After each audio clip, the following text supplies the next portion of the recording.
And welcome into Hometown today on 95.3 WBEV, powered by Daily Dodge. Wally Lukashinsky is back after a week off. Huge thank you to everybody like Kale, like Ninja, that have stepped up and helped me out so that I could get a little bit of time off. You guys are very, very awesome for that. Hometown today is also presented today by Professional Floor Covering and by McKinstry's Home Furnishings in downtown Beaver Dam. Professional Floor Covering is an Abbey Design Center. You can find them at 713 Park Ave in Beaver Dam. They're locally owned, and Randy and his team are here to help you design the perfect space. They have over 1,000 samples of carpet, LVP, hardwood, tile, area rugs, and window finishings, and it's so much more than floors. They have a wide selection of kitchen and bathroom countertops, cabinets, tile, shower inserts, and more. And let me tell you a little bit about those countertops. You can get them in either your kitchen or your bathroom. And the material, the color, and the pattern of a countertop, they all play a major role in how a kitchen or bathroom model will turn out. They offer such a large selection of quartz, granite, marble, and laminate countertops, and they're going to help you find that perfect countertop that fits with both your lifestyle and your design. Again, that is Professional Floor Covering. You can find them at 713 Park Ave in Beaver Dam or online at PROFLR.com. That's a lot of Wally talking, so I'm very excited to get to welcome in. And here's somebody else, someone who's smarter than me. We're going to argue back and forth all day. We got to bring on now from UW Extension, Manuel Pena, who is a regional dairy educator. First of all, man, how are you doing today? I have to say happy birthday. It sounds like you and I we're birthday twins here. Yeah, right. Well, thanks for having me. I really appreciate it. It's my very first time in radio in America. So I have this between excited and nervous, but I think it's good to be here. See, you're a pro already. You said this is your only first time in America. You've done this outside the States already, though? I mean, not plenty, but probably. I remember when I was a kid, I was with school and they took us somewhere, and then they asked who wanted to participate in something, and then I ended up doing it. But it was like a romantic music station and something like that. Oh, I feel like you would have torn that up. I feel like you would have had the perfect voice and everything. You'd be in there. I got to be careful. I can't be talking too highly of you. You're going to end up being host of Hometown Today going forward. Well, I definitely have certain appreciation about this kind of interactions with the public. I think it's very neat. I really enjoy podcasts and that type of thing. My mom used to have the radio on all the time every morning. So my sister and I would listen to news very early every day before going to school, and then my mom would start singing along with the radio. So I definitely have certain appreciation, but yeah, I don't know if the voice or anything of that. My man. Well, I like to hear it. Well, first of all, thank you for coming on. Very excited to talk to you. We always love talking with our friends, everybody over with UW Extension. You mentioned, or at least I brought up at the beginning, you were a dairy educator. Right. That is something that that's not my, neck of the woods. I don't know as much about that. What is a dairy educator? Right. Well, and I'm getting used to it. So I started this position on October, so it's been a short time. I'm learning to do my job. But pretty much what a dairy educator does is to try to help dairy farmers to face their challenges by using unbiased resources that research provide. The University of Wisconsin-Madison provides some research on the topics that they need to focus on, or that they have challenges with. We want to put that information available to the public so they can use it. But not only from the University of Wisconsin, all the academic world, all the research that is done, we try to put it so farmers can use it. Yeah. Wow, that's very cool. And you mentioned this is something that you're relatively new in, if I understand. Right, correct. So I started this position in October. Coming up on a year, we're getting close. Right, exactly. So and I'm learning, seeing what my peers do and talking to the farmers and see what the challenges are and gather information. I have started doing a couple things that I think can help with this mission of helping them. But yeah, I'm learning. I started very recently. Well, I'm interested then. So if you have started pretty recently, what is it that drew you not only to UW Extension here, but to this field in general? What brought this on for you? Right. So I had this love for farms very recent in life. My family had a dairy farm well, my grandparents had it, and then my family, meaning my parents and my sister, would go. Every single free time we had at home was to go to visit them, and then by visit them, we had to like collaborate, doing the, like, whatever they were doing. So milking the cows, planting the corn, harvesting the corn later. Yeah, all those things. So, and for me, I think that was like a game at the time. Like I saw it like I was having fun. Also, my cousins would be there, which are like brothers to me. So cool. it was a lot of fun. And then when they told me I had to decide what to go to school for, I like did some research, I guess. I mean, as good as it could have been when I was that young. And I decided that if I wanted to do something for the rest of my life, it had to do with something in the field, something where I can have some, like play with the cows and see them. So that took me to do animal science as a bachelor's degree in my country. And then because life has been so generous, I ended up doing an internship here in America with the University of Florida. Then another Well, you're a internship- Gator. Yeah, go Gators. Yeah, I was going to say, you got your national title not that long ago. Sorry, please continue. Right. But then also I went to the Wolfpack in NC State University in North Carolina. I loved it there. I had a very nice experience there.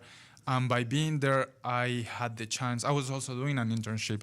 The one in Florida was a little bit more focused on beef cattle. Okay. But the one in North Carolina was really more focused on dairy.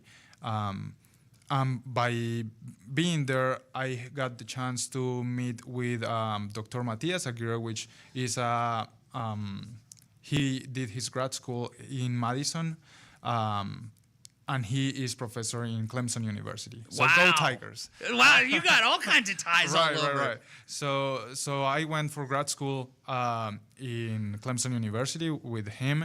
And it was very nice. I did my master's. He offered me to stay for my PhD. I worked on nutrition. I loved it there. The place is amazing. The people was great.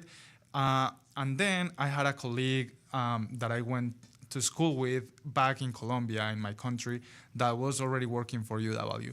And then she told me once, hey, this position opened. Do you want to apply? And it was for extension, and at the moment it was very nice because I was thinking like I love the research we do in grad school and all that, but like sometimes you wonder like who really cares about like reducing 1% of milk fever in the cows, like you wonder why you're doing this, who's really impacted by that. And I remembered that at the time in Florida, my professor that I was working with, he had an appointment on extension, and he would like do research with his students that were from all around the world, which is very nice. But then he would gather all the producers around the area, and then he would do like a field day showing them like, okay, this is what we have been doing with the bulls, this is what we've been doing with the cows, this is what we've been doing with the, they had like a lot of peanut research going on. So a lot of farmers would come to the research station, and they would know what the university was doing. So I'm thinking at the time, like my mind is blowing because I'm thinking, okay, so what the university is doing, like somebody actually cares. Like the farmers care about what the university is doing, and there's like this communion between them. And I thought like, this is very cool. So when I heard about like this position in extension, I was like, yeah, that's something I really want to do because I love the cows as much as I can, but like having an impact on people, to me is more rewarding to me. Wow. So then I said like, yeah, I'm gonna apply for that position, and I did it, and I was lucky, and then I got it. So, Well, it sounds like we're pretty lucky to have you too. I mean, I'm very lucky to be here. Yeah, well, I mean, you're way too nice. But I mean, to have all those bounce around, I'm so happy that you've been able to be here in Wisconsin, because we are lucky, because I think that in this state there is a sense of pride with agriculture. There is that, like, we care about our farmers. We know what they do for us, and I'm happy that you've kind of got to see that from your position in a different look than you've had in your career so far. Thank you. And I want to say, like, I feel like a lot of like the work is taking us to like a place where a lot of people tend to not care about what farmers do, but farmers are really like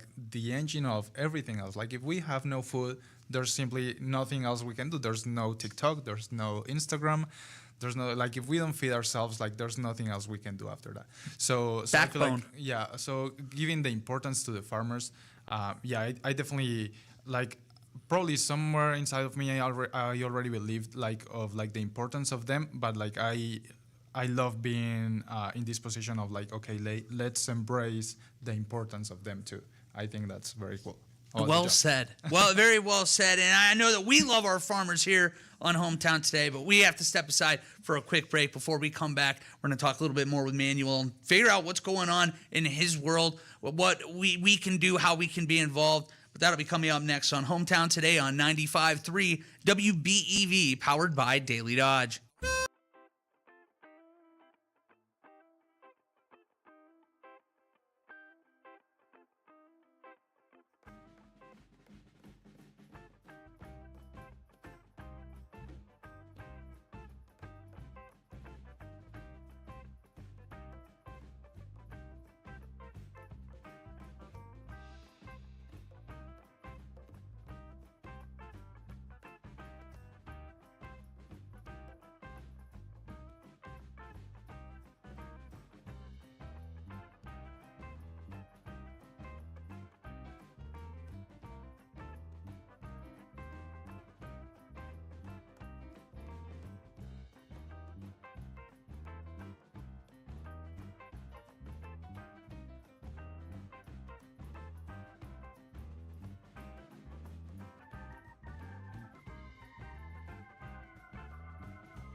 To the Daily Dodge TV studio and Wally Lukashinsky.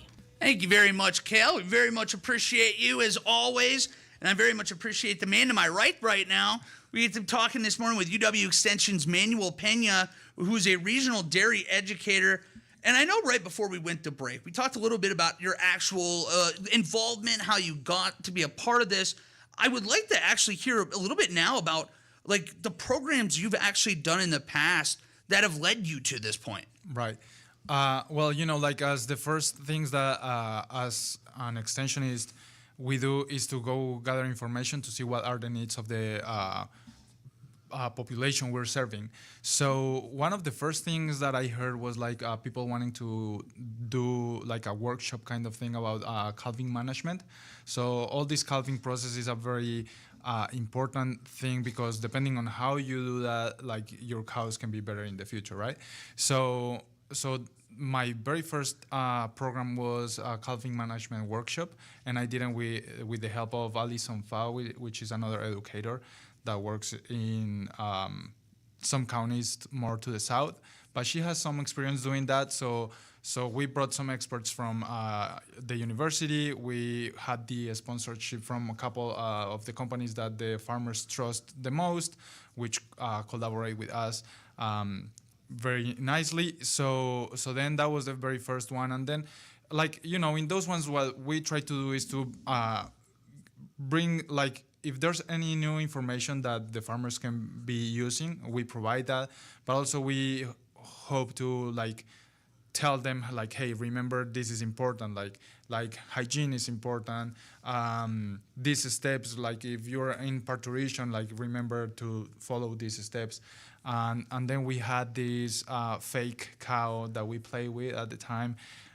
So that was a fake cow. Yeah, so it's and it's very expensive cow. I realized recently that it can be $40,000 cow. A $40,000 fake cow. Right, that you can you put a calf inside, and then we had a veterinarian. So we practiced how to help if a cow was having an issue or a dystocia in parturition. So people get to put their hands inside a fake cow, like a real size cow, and do all these things. So that was very nice.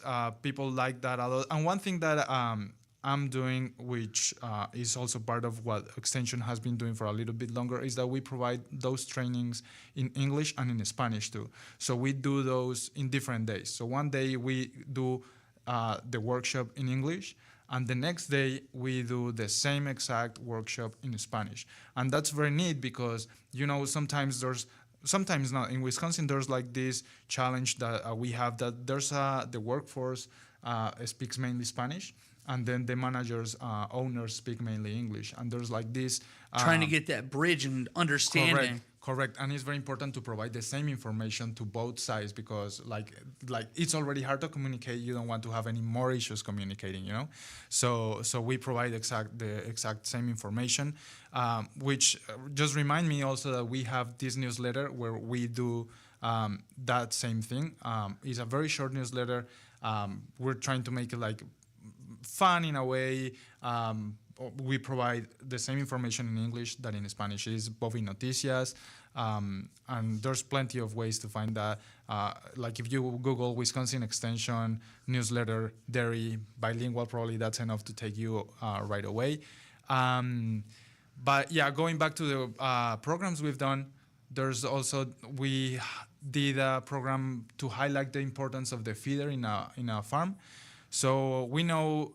We understand that the feed is the most expensive thing that farmers deal with. That is the more expensive single check they have to do every time.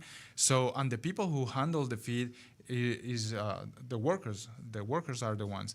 So we wanted to do a workshop to highlight the importance of them and to try to give them tips or information, research-based, to improve their strategies to do it better. And we also did that. I think that one we did it not one day in English and one day in Spanish, but anyone could come, and then if they needed interpretation in real time, we had the devices to do that. So I think it's very cool that we are more actively doing that kind of things, and that's why my presence here is relevant, let's say, because I am able to do that in English and in Spanish too. And I have a huge team of people that is great and has been doing this for longer.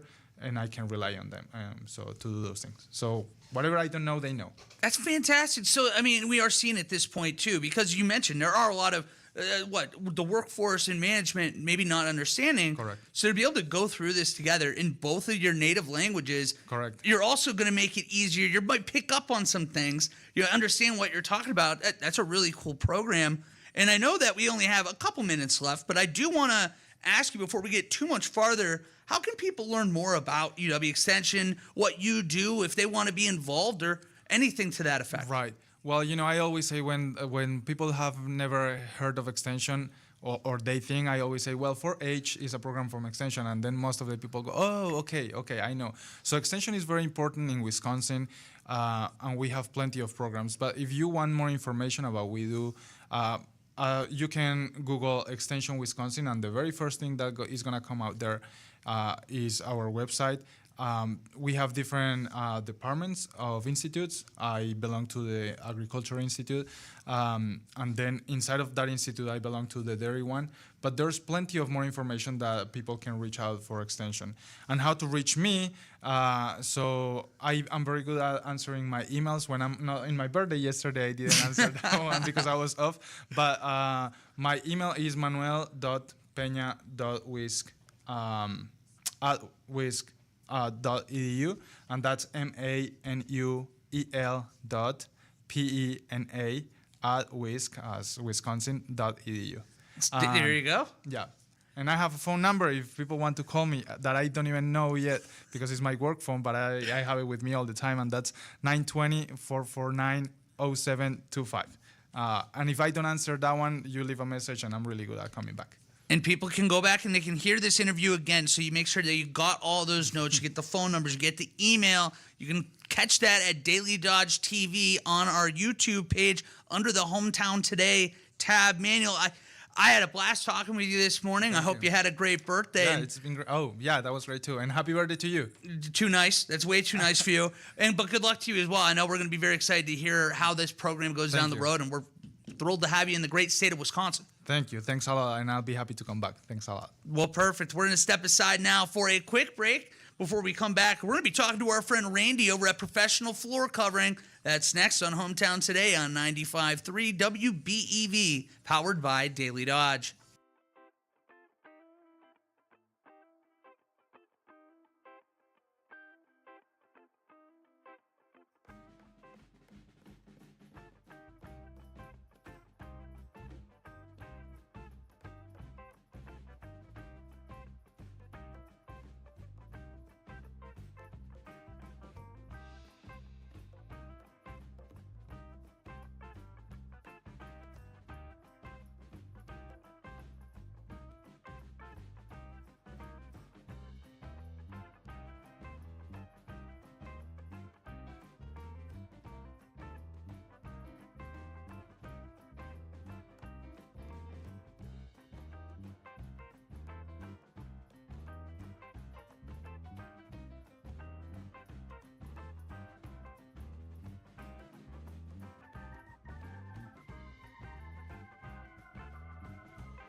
And welcome back to Hometown Today on 95.3 WBEV, powered by Daily Dodge. Hometown Today is presented by Professional Floor Covering, and also brought to you by McKinstry's Home Furnishings in downtown Beaver Dam. Professional Floor Covering, Randy and his team are here to help you design the perfect space. I mentioned it earlier in the show, but they have over 1,000 samples of carpet, LVP, hardwood, tile, area rugs, and window finishings.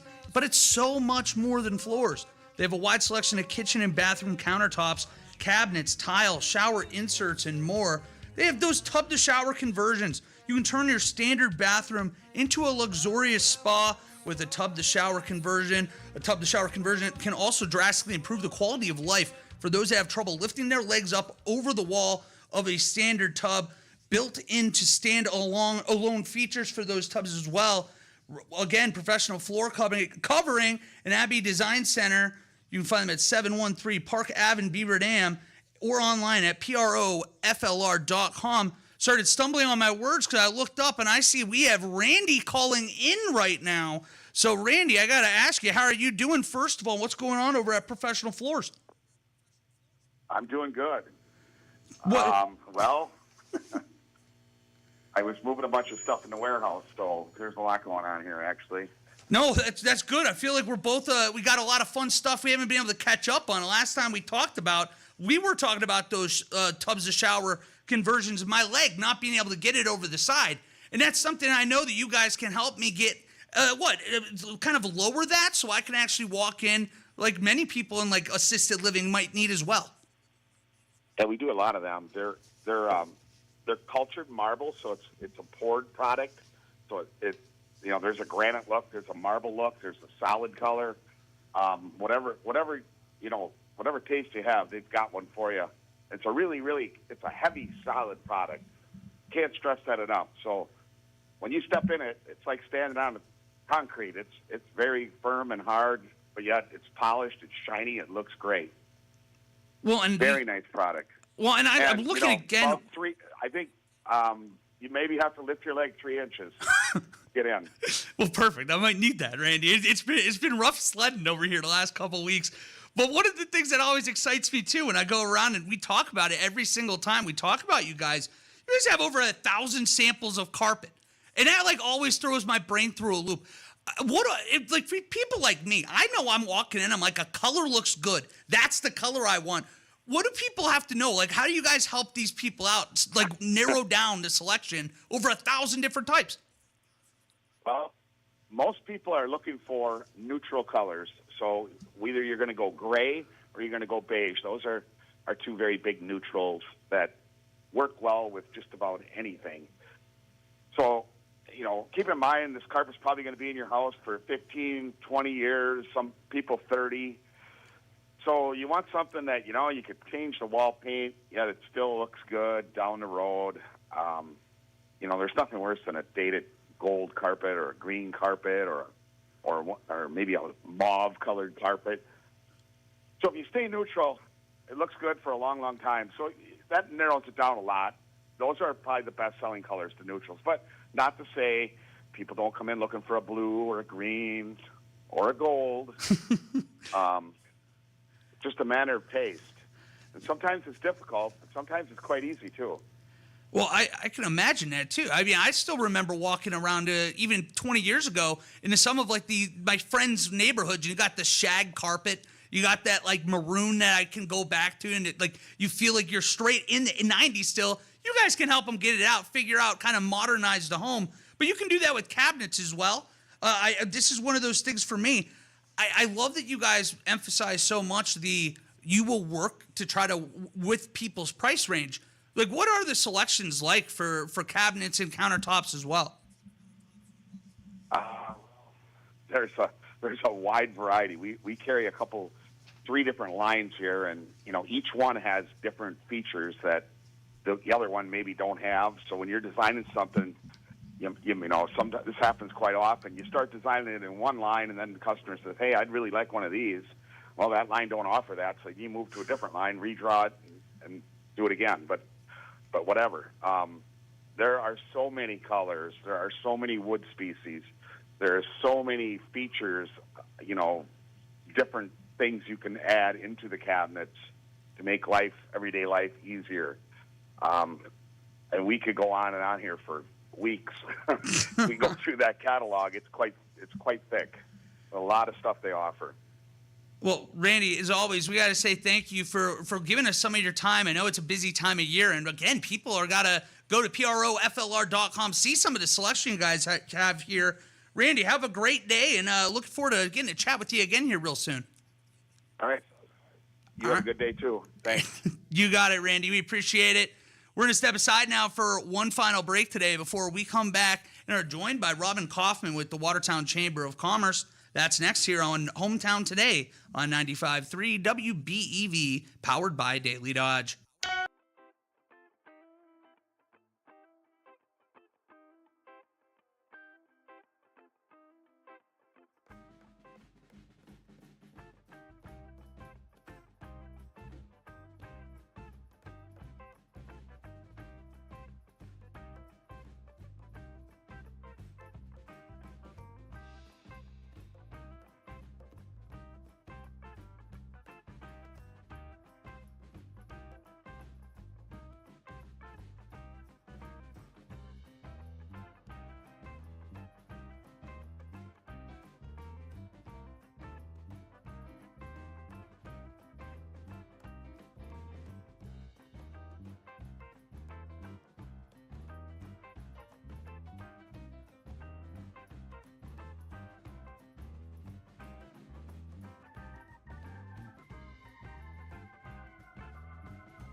And welcome back to Hometown Today on 95.3 WBEV, powered by Daily Dodge.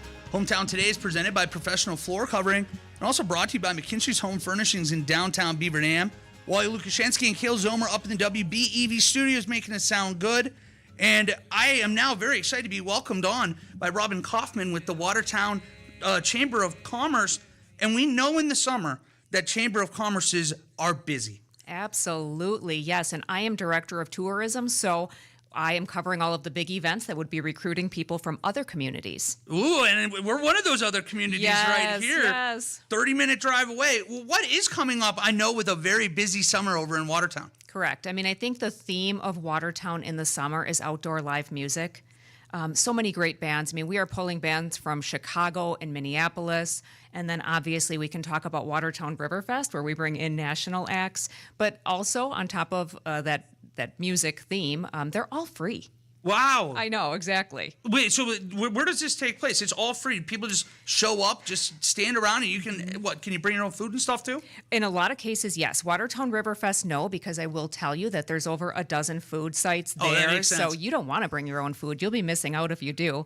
But at the Benson Family Town Square as well, that is an entire block of Watertown that is a venue. So it's a music venue, picnics, you name it, but they also bring food trucks. So when you're seeing that live music, you might be getting cheese curds, you might be getting crepes even. I mean, some pretty unusual food comes to those events as well. But bring a lounge chair or a lawn chair, plop it wherever you're comfortable, and enjoy some free music. Well, are these going to be like different times? Is this like spread throughout the day, evenings mostly? Yep. We'll give our information at the end too of where to kind of catch on to where these concerts are, but just expect some pretty phenomenal shows. I know one coming up on July 18th. That's the Mallrats at Benson Family Town Square, and these guys put on such a show that they're actually shooting out T-shirts out of the T-shirt cannons. So get out! Well, and I was going to say it's only 3 weeks away too, so exactly. You got to start preparing for this a little bit. You know it. Well, and then, so I know that you have a wide list, and you kind of just briefly teased it, but where can people, if they do want to go out and say, hey, it might be a fun weekend to go hear some live music, where can they pull up the schedule and figure that out? Find the schedule at visitwatertownwi.com. That's our website. You'll go hit the events button. You'll see it all. But then also be sure to follow Watertown Tourism on Facebook because we'll be very, very current there. Wow, so lots of live music. I know that we have plenty to talk about there. What other events are going on this very busy summer out here in Watertown? Well, it'll be fun to talk about some unusual events that are happening, one being a grand opening. So we have the first kindergarten in America, as many people know, that's on the grounds of the Octagon House Museum. But obviously something that important you really can't touch. It's kind of look and only look. However, that group built another kindergarten on the ground so that kids can come on in and experience what it would be like in a classroom in 1856. So that's opening on August 2nd. And it's going to be like the new one. It's going to be like the exact same, but you can actually play with it. Please do. In fact, they're connected. So there's this little hallway that you go through the original building and then into the play area. That is too cool. Isn't that neat? Yes. Well, see, this is I'm about to be coming up on 1 year, so I had not heard that. We have, the first elementary school in America? First kindergarten. Or kindergarten, okay. Yes, so kindergarten came from Germany. That was the concept that came from Germany, and it's sitting on the grounds of the Octagon House Museum. But if you go there, you have to go through the Octagon House as well, because that is the largest pre-Civil War era home mansion in Wisconsin, one of, I should say. It's gorgeous. That's unbelievable. And you mentioned a few different kind of events, too. What else is going on? Yeah, so that one is a little bit unusual. And then another one that's very exciting is before EAA in Oshkosh, we have a large event at our airport where pilots are coming from around the country and honestly internationally. And what they'll do is they'll gather there. They'll be entertained for a couple of days from some local pilots. There's a trivia night. There's a big band coming as well. And then they'll do a mass departure to Oshkosh, to EAA together on Saturday morning on July 19th. Wow, so it's almost a tune-up. For that, you can really make it a full weekend, watching Watertown. A lot of these groups then leave together and just drive over to EAA. And they want to mingle with the public, so come on in, pretend you're a pilot. In fact, they're going to lounge out. They literally park their planes in the field at the airport, and they pop tents underneath the wings, and they're in town for about 3 days. Wow, so it's almost like, I know around here we've had a few car shows recently where you can walk around and actually get up close and personal with these machines and the people that know them. Yes. Sounds like it's very similar. Yeah, they love talking about it. I mean, they would like everybody to be, an enthusiast like they are. Of course. And I know we mentioned it before, but you have a Facebook page as well? Yes, Watertown Tourism is the Facebook page. All right, well, perfect. I've got to ask you, just personally, there's a lot going on. Right. What's the thing you're most excited about to see this summer? Well, I'm a townie, so born and raised in Watertown. I would absolutely probably lose my townie status if I didn't talk about Watertown Riverfest, which is just something our city has just grown to be known as. We started in 1987. Wow, it's been that long. It's been that long. And other than the 1 year off during COVID, I mean, we are still going strong. And if I can share some of these acts that are coming to Watertown, I think people would be blown away. So we have All for One, O-Town, Firehouse, the Eli Young Band, and those are just headliners. There's a dozen bands overall that will be playing over 4 days. And like I said, this is just free admission. You're just going to walk into this gorgeous park on the river, and you're probably not going to even have to drive far because we have free shuttles and free parking as well. Oh my gosh, get out. Yes, we're getting close to that 50,000 people mark that come and visit over the 4 days. Wow. So if I wanted to come in and because you said Eli Young Band, my eyebrows went up right away. How crazy is that for a free show? I imagine it's going to be jam-packed. It is going to be jam-packed, but the venue is very large. So if you want to be up by the stage, good for you. If you want to hold back a little bit, again, something for everyone. This is another one too where we do encourage you to bring chairs. So pop up those lawn chairs, find the spot. Maybe you want to be under the tree in the shade during the day, your choice. But this is for everyone. I can't stress that enough. Well, it's a great point. Bring your own chairs. I would love other tips too, because this will be the first time I'm going to be here to be able to go and visit and see this. Ooh, perfect. So, like, if I showed up for the Eli Young Band, like, how early should I get there? Because I imagine that in a town like Watertown, you're getting more people in this weekend than you probably see any other time of the year. For sure. I mean, if you want to be sitting in the front row, I'd say you're going to want to be there for all of the opening acts as well, because they do not kick off the show. But let's see, we are going to be starting at Saturday. We start really early, actually. In fact, we start with the Milwaukee Bucks Rim Rockers. Oh, so get out. They put on their Nice. acrobatic act. Bango will be there as well, so that's pretty incredible. But then Cold Sweat and the Brew City Horns, a ZZ Top tribute, and then Eli Young. So I would say if you're there by 6 o'clock, you can get a really good front row. That's just so crazy to me that Watertown's been able to do this now for almost 40 years. Yes. And again, pulling some big names. When you said that, I feel like you almost buried the lead on me. That's crazy cool. It really is. And then that goes from the 7th through the 10th this year? It does, yeah. So it starts on Thursday, goes through Sunday. And how that festival survives is by raffle sales. So you can come out and you can get a chance to win the grand prize of $10,000. So they're not messing around with prizes either.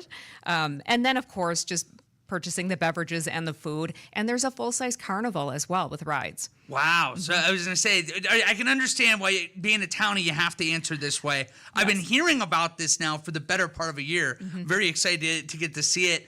I know we only have a couple minutes left, so I want to give you the floor, because what else would you like to talk about and highlight before we wrap up today? Well, I think we'll talk about the Benson Family Town Square. We talked about that a little bit as a music venue, but it's just a really cool, I think we all know downtowns are a tourism location. So to have a venue downtown that's just hopping with events and food trucks and something every day, and then to catch the local dining and shopping in the same area, just make sure that you put downtown Watertown on your visitor list. I'm not, there's no question that people are going to. Again, so you have music all throughout the summer. You bet. You have, again, a Riverfest, which everybody I feel like knows about around the area. And then people can find you on your Facebook page. Mm-hmm. And, of course, can you give us the website again, too, so people can see the schedule? You bet. So it's visitwatertownwi.com. But also, Riverfest has their own website, watertownriverfest.com. Wow. All right. Well, then we have, with 1 minute left, I do want to ask one final time, Robin, because we have a lot going on this summer. What does it for you? Is it, first of all, I guess when the summer's over, do you get to catch your breath? Is it more, we have more events right away? No, we have more events right away. Okay. So it's just, from now until December 31st. Starting in June, we have a wild 6 months. Well, good luck to you. I know that I'm very excited. It's going to be a lot of fun, and people can obviously watch back on the YouTube page, Daily Dodge TV. You can hear all these details, again, here where you can find the website and the Facebook page, and make sure that you're free. August 7th through the 10th sounds like it's going to be a fantastic time. But, Robin, thank you so much for joining me today. Thank you. Of course, and that is going to do it for us here on Hometown Today. We will be back here same time, same place tomorrow, and that is going to be on 95.3 WBEV, powered by Daily Dodge.